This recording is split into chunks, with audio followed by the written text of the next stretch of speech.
OK はい、皆さんこんにちは。米国特許セミナーパテントターミノロジーです。このシリーズでは、特許用語表現などを分かりやすく解説しています。講師は米国特許弁護士であるブライアン・エプスタインさんです。よろしくお願いします。今回はですね、タイムズを使った表現や時間に関する表現について見ていきたいと思います。では早速ご解説いただきます。ブライアンさんお願いします。Sure. So today we'll be discussing relative terms. As soon as my slides update. Okay.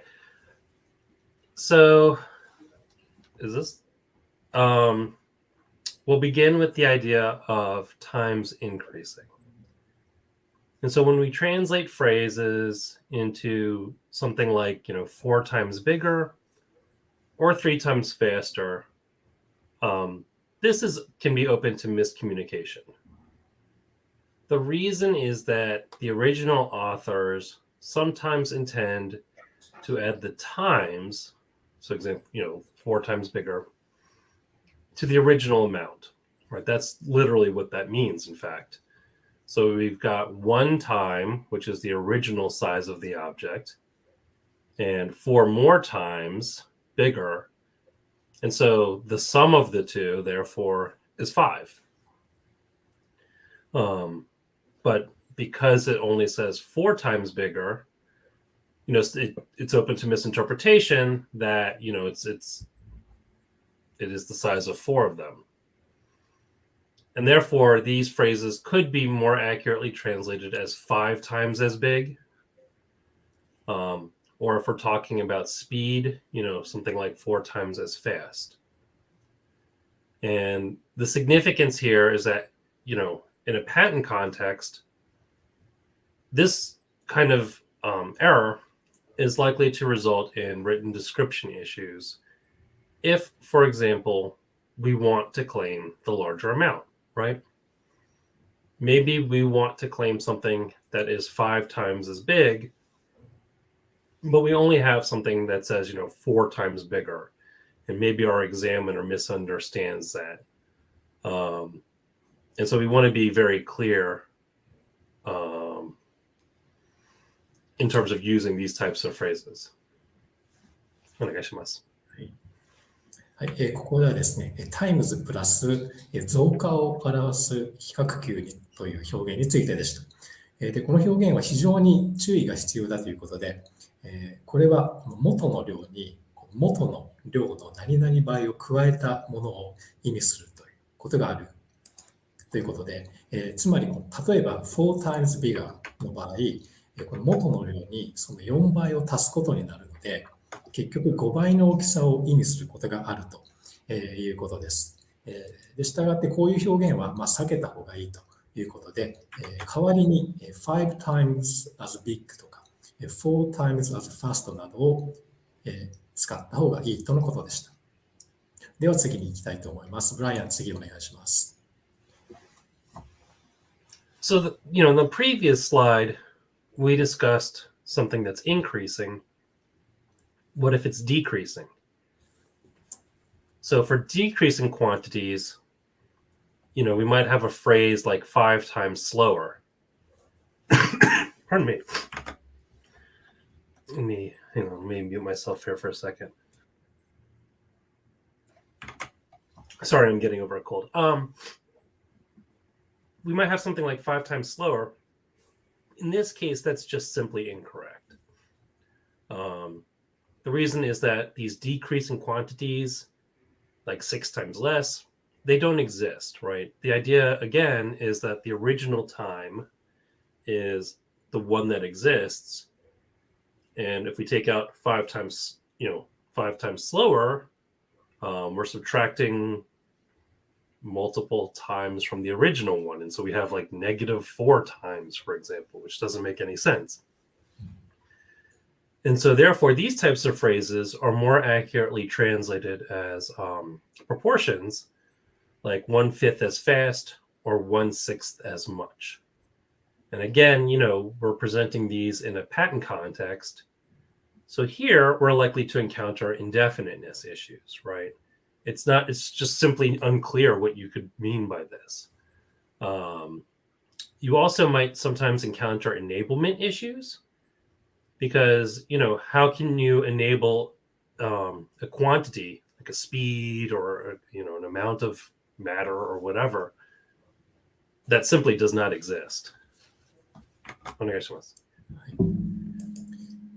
ここではですね、タイムズプラス、現象を表す比較級の注意点でした。5 times slower などのこの現象表現というんでしょうか。こういう表現は不正確で6 times less で表される量は存在しないということでした。はい、これは先ほどの増加を表す比較級での考え方と似ていまして、この元の量が存在しなくなるばかりでなく、マイナスになってしまうというような、意味のない表現になってしまう可能性があると。で、この表現を、この意図をですね、より正確に表すには、この 1/5 as fast とか 1/6 as much といったこの分数表現といいますか、こういった表現を使った方がいいということでした。では次に行きたいと思います。ブライアンさん、次お願いします。So switching gears a bit now, we'll discuss time references.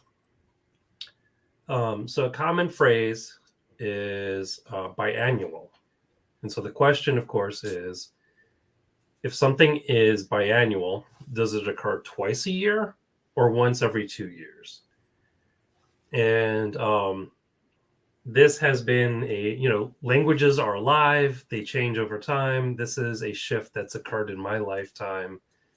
I can tell you that as a child, I definitely learned that biannual only means once every 2 years.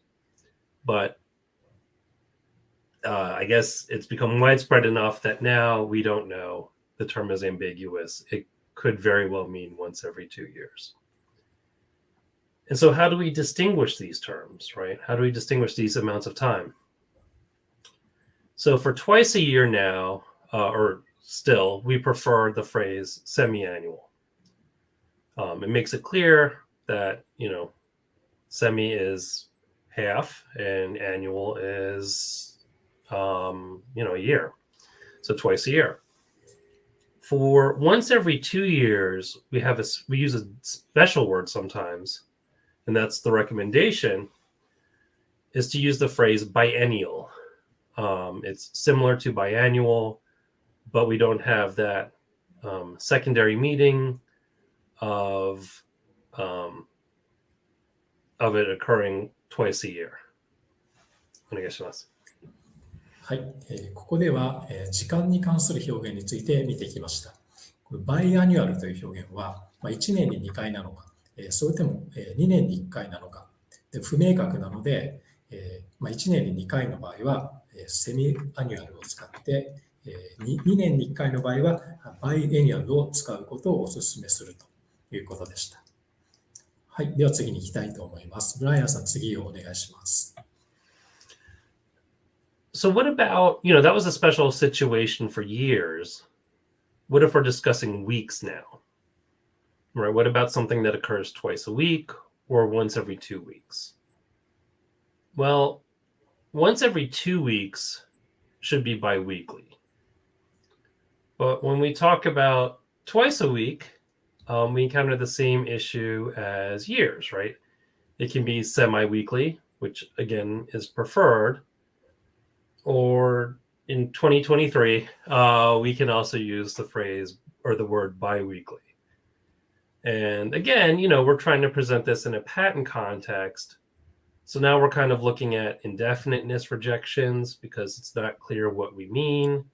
And it also brings in both 112 first or 112A concerns, right? Because we could have enablement or written description rejections based on, what we're trying to claim relative to the support and the specification. お願いします。はい。ここでは、1週間に2回や、2週間に1回を表現する場合について検討しました。2週間に1回は、バイウィークリーにすべきだと。で、1週間に2回はセミウィークリーとバイウィークリーのどちらでも良いということでした。で、はい、続きに行きます。次お願いします。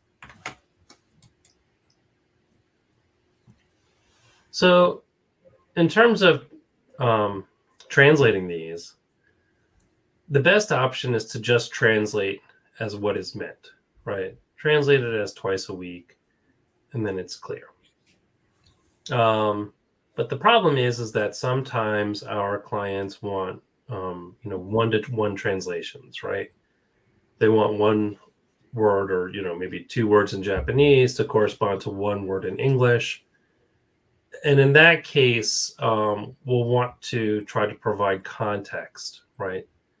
We'll perform the translation, and then maybe somewhere else will provide context like, about twice a month to suggest that, this is something that occurs once every 2 weeks, or we'll say something like more than once per week to try and suggest that, this is semi-weekly.